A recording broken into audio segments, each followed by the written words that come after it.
মূর্খ করে রাখতে পারবো আমরা, ওরা ভাবে ততই ওদের ভোট ব্যাংকটা সুরক্ষিত থাকবে।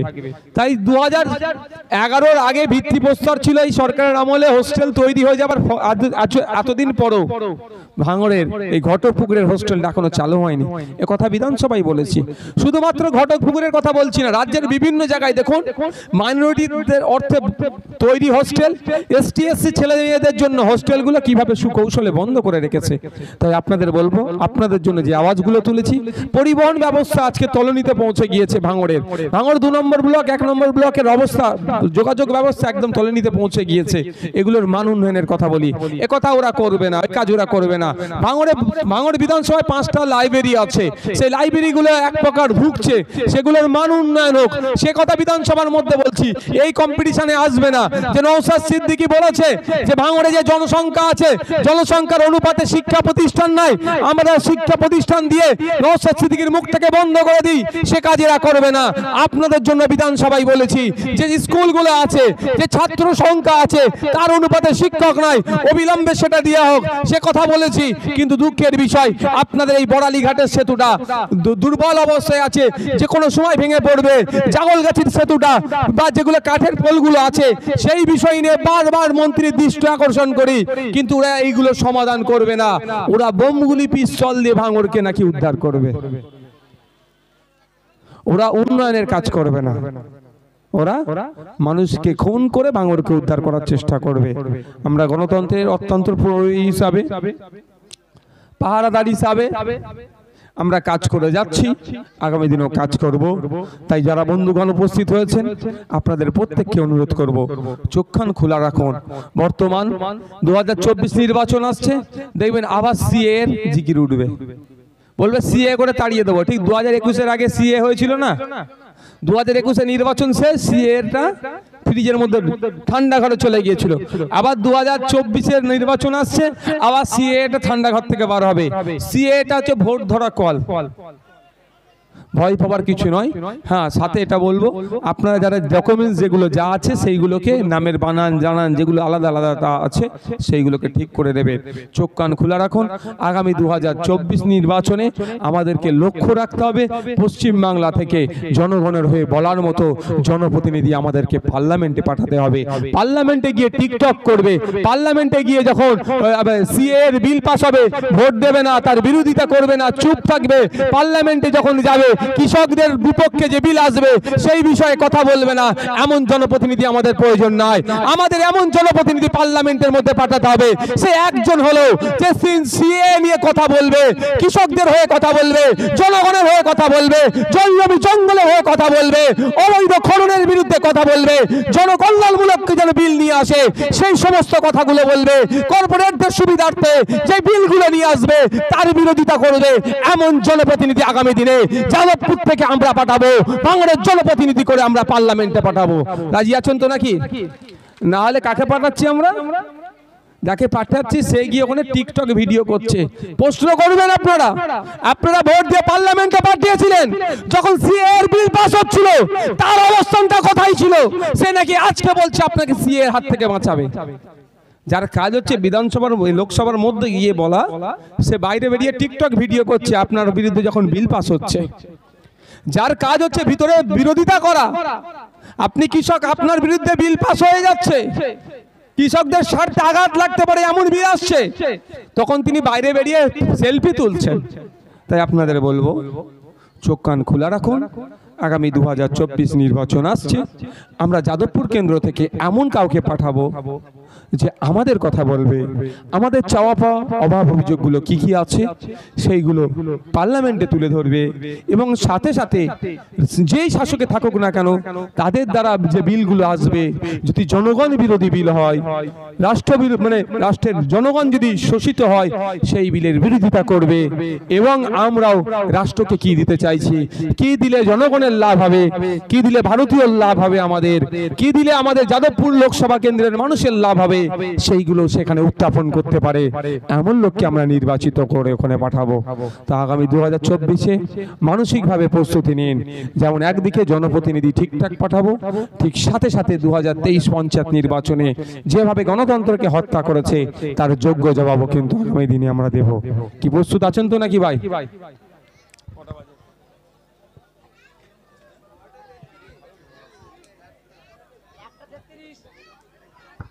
আমার শরীরটা আজকে ভালো লাগছে না, বুঝতে পেরেছেন? বক্তব্য আমি দীর্ঘায়িত করব না। হ্যাঁ এখনো, হ্যাঁ আমি একটু বসে বলবো, আমার কষ্ট হচ্ছে ভাই, সত্যি আমার কষ্ট হচ্ছে।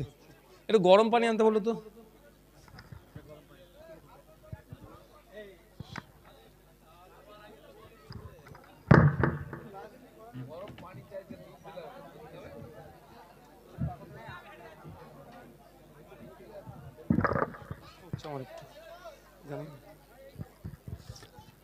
যারা উপস্থিত আছেন, মাইকের আওয়াজ, এই বাইরের মাইকটা চালু হয়ে গেছে তো? মাইকের আওয়াজ অনেক দূর পর্যন্ত যাচ্ছে, খুব বুদ্ধিমানের কাজ করেছেন। কেন অনেক ক্ষেত্রে আমরা দেখেছি হয় অনেক ভয়ের পরিবেশ, আতঙ্কের পরিবেশ তৈরি করার ফলে কি হয়েছে, তারা এখানে অনেকে এসে পৌঁছাতে পারে না, তারা অন্তত আওয়াজটা শুনুক। আপনাদের জনপ্রতিনিধি, আমার কি দায়িত্ব, আমি কি পালন করেছি একটু শুনবেন আপনারা। কারা শুনবেন একটু হাত তুলুন তো, যে আপনারা আমাকে ভোট দিয়ে কি আপনাদের কতটুকু কথা আমি জানাতে পেরেছি না পেরেছি একটু শুনুন।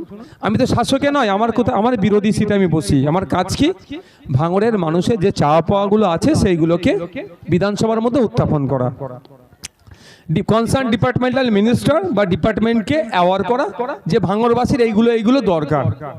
আমি যদি শাসকে থাকতাম দরকারের সাথে বলে নিয়ে এসে ব্যবস্থা করে দিতাম, নিয়ে ওই ক্ষমতাটা তো আমার নেই, আমি তো বিরোধীতে আছি, ওই জন্য সেগুলোকে মন্ত্রীকে জানানো। আমি সর্বপ্রথম ভোটে জেতার পরে ভাঙড়ের বিভিন্ন অঞ্চলে ঘুরেছি, আপনারা জানেন, আপনাদের এখানে এসেছি। তার আগে আমি একটা ক্ষমা চেয়ে নিই। আমার যে আশা নিয়ে আমি ভোটের সময় দাঁড়িয়েছিলাম যে ভাঙড়বাসীকে মাসে মাসে টাইম যেভাবে দেবার ইচ্ছা ছিল, এখন আমি দিতে পারছি না, এই জন্য আমি ক্ষমা প্রার্থী। কারণ সংযুক্ত মোর্চার মাত্র আমি একজন জনপ্রতিনিধি বিধানসভার মধ্যে আছি, প্রতিনিধি তথা আইএসএফের মাত্র একজন। ফলে কি হচ্ছে, যখন পুরুলিয়াতে কোনো মানুষ আক্রান্ত হচ্ছে আমাকে ছুটে যেতে হচ্ছে, যখন চোপড়াতে কোনো মানুষ আক্রান্ত হচ্ছে আমাকে ছুটে যেতে হচ্ছে, যখন হাসখালিতে কোনো বোন আক্রান্ত হচ্ছে তার পাশে যেতে হচ্ছে, দিনাজপুরে কোনো মানুষ আক্রান্ত হলে তার পাশে যেতে হচ্ছে, বকটিয়ে তৃণমূলের মানুষ আক্রান্ত হয়েছে সেখানেও ছুটে যেতে হচ্ছে, বর্ধমানে তৃণমূলের এক কর্মীকে সুসাইড করতে বাধ্য করিয়েছিল, এত শারীরিক অত্যাচার করেছিল, তার পাশে আমাকে ছুটে যেতে হচ্ছে। রিসেন্ট দলুয়া খাকি আপনারা জানেন জয়নগরে, সেখানে তৃণমূলের একজনকে গুলি করে হত্যা করলো, তার বাড়িতে আমিও যেতে চেয়েছিলাম এবং ওই ঘটনাকে কেন্দ্র করে 10 জন বাড়ির মানুষের প্রায় 20টা বাড়ি পুড়িয়ে দিয়েছিল। তারা খেতে পাচ্ছিল না, প্রায় 24 ঘন্টা তাদের মুখে কোনো খাবার ছিল না। তাদের পাশে আমি ছুটে গিয়েছিলাম, তাদের পরনের বাচ্চাদের কারো জামা কাপড় ছিল না, কিছু ত্রাণ নিয়েও আমি ছুটে যেতে হচ্ছিল। ফলে আমার কি হয়েছে, যে এখানে যে টাইমটা আমি দেওয়ার ইচ্ছা করেছিলাম সেই টাইমটা আমি দিতে পারিনি, আমি ক্ষমা প্রার্থী। সাথে সাথে এটা বলবো, ক্ষমার সাথে সাথে এটা বলবো, আমাকে এই সময়টা খুব ভালো লাগে, যেই সময় আমি বলি, আমি যখন যাই রাস্তা দিয়ে, যখন আমার কানে ভেসে আছে ওই দেখ ভাঙড়ের বিধায়ক চলে যাচ্ছে, রাস্তাঘাটে যখন যাবে খুব ভালো লাগে। তারপরে হয়তো আমার নাম নাই, না নাম নাই আলাদা জিনিস, কিন্তু কি বলে প্রথমে ভাঙড়ের বিধায়ক। আমি পুরুলিয়ায় গিয়েছিলাম, অগরপুর যাওয়ার আগে এক জায়গায় দাঁড়িয়েছিলাম একটু চাটা পান করার জন্য। সেখানে দাঁড়িয়ে আমাকে অনেক লোক ঘিরে ধরে কথা বলছিল, যে দেখেছে আমাকে দেখেছে ছুটে এসেছিল। তারপরে পরই আমার কানে ভেসে আসছিল, সবাই দেখছে যে এত ভিড় কেন এখানে। আপনাদের দোয়া আশীর্বাদে যেখানে যায় একটু ভিড় তো হয়ে যায়, ভালো করেই জানেন আপনারা। তো এত ভিড় কেন? তখন এখানের ভিড়ের মধ্যে থেকে দেখি একজন বলছেন এখানে ভাঙড়ের বিধায়ক এসেছে, তা আমরা দেখা করতে আসছি। এটা আমাকে ভালো লাগে। তো আমি আপনাদের কাছে ক্ষমা চাইছি, যে সময়টা দেওয়ার ইচ্ছা হয়েছিল দিতে পারিনি, তবে পরিষেবা কিন্তু ব্যাঘাত নয়। কারণ আপনাদের যা প্রয়োজন আছে, আমাদের এখানে যারা নেতৃত্বরা আছে এদেরকে বললেই আমাদের পক্ষ থেকে সমাধান হয়ে যায়, আমার এখতিয়ারের মধ্যে যেগুলো আছে। যে কথা আমি ভাঙড়ে প্রথম ঘুরে দেখলাম, যেখানে বার্ধক্য ভাতা নিয়ে বিশাল সমস্যা, বিধবা ভাতা নিয়ে বিশাল সমস্যা। কনসার্ন ডিপার্টমেন্টাল মিনিস্টারকে আমি জানিয়েছিলাম যে ভাঙড়ে বিধবা ভাতা বার্ধক্য ভাতা নিয়ে অনেক সমস্যা। তারপরে সেখানে আমি দেখলাম কিন্তু বিধবা ভাতা বার্ধক্যের লিস্ট অনেক বড় হয়ে গিয়েছে, অনেক সংখ্যা বেড়েছে। তারপরেও বলবো যদি এখানে কেউ থেকে থাকেন বার্ধক্যে উপনীত হয়েছেন, আপনি আর্থিকভাবে স্বাবলম্বী নয়, আপনি ভাতা পাওয়ার যোগ্য, আপনি ভাতা পাচ্ছেন না, আপনারা অ্যাপ্লিকেশন করুন, অ্যাপ্লিকেশনের যে রিসিপ্ট কপিটা আমাকে দিন। বা এমনও কেউ হয়তো অনেকে আছে আমাকে বলেছিল, আমি তাদেরকে বলেছিলাম, মিনিস্টারকেও বলেছি, মিনিস্টারও বলেছে যে আমাকে জানাবেন, উনি সমাধান করে দেবে। আপনাদের জন্য আমি দরকার লাগলে মিনিস্টারের কাছে আবার যাব, গিয়ে আপনাদের কথা বলবো। অনেকের খোঁজ নিয়ে আমাকে জানিয়েছিল 2011 সালের আগে পর্যন্ত তারা বার্ধক্য ভাতা পেত, এই নতুন সরকার এসে নাকি তাদের বার্ধক্য ভাতাকে কেটে দিয়েছে। আমি আপনাদের বলছি, যদি আপনারা বার্ধক্য ভাতা পাওয়ার যে ক্রাইটেরিয়া আছে সেই ক্রাইটেরিয়ার মধ্যে যদি পড়েন, যদি ভাতা না পান, অ্যাপ্লিকেশন জমা দিন, রিসিপ্ট কপিটা আমাকে দিন, আমি মন্ত্রীর সাথে আপনাদের হয়ে কথা বলবো, আপনাদের জন্য কথা বলে আপনাদের ভাতার যাতে ব্যবস্থা করা যায় তার আমি সর্বোচ্চ প্রচেষ্টা করব। আমি ঘুরে দেখলাম ভাঙড়ে কি একাধিক খালের উপরে যে ব্রিজগুলো আছে, কংক্রিটের ব্রিজগুলো দুর্বল হয়ে গিয়েছে, আর কাঠের ব্রিজগুলো তো যে কোনো সময় ভেঙে পড়ে বড় দুর্ঘটনা ঘটতে পারে, এবং বড় দুর্ঘটনা ঘটছে অনেক অনেক। সেগুলোকে নিয়ে বিধানসভায় কনসার্ন ডিপার্টমেন্টাল সেচ ও জল দপ্তরের মন্ত্রীর কাছে আমি একাধিকবার দৃষ্টি আকর্ষণ করেছি। আমি ভাঙড়ে ঘুরে দেখলাম ভাঙড়ে গার্লস হস্টেলটা বন্ধ আছে, সেটাকে খোলার জন্য বিধানসভায় বলেছি। আমি ভাঙড়ে ঘুরে দেখলাম ভাঙড়ের কৃষকরা মাসিক গড়াই অনেক কম, সেই জন্য ডিবেটের সময় আমি বললাম যে পশ্চিম বাংলায় কৃষকদের মাসিক গড়াই আর মেঘালয়ের কৃষকদের মাসিক গড়াইয়ের এত বিস্তর ফারাক কেন? মেঘালয়ে মাত্র 313 হেক্টর জমি আছে চাষযোগ্য, মাত্র 313 হেক্টর জমি আছে চাষযোগ্য মেঘালয়ে। সেখানকার কৃষকদের মাসিক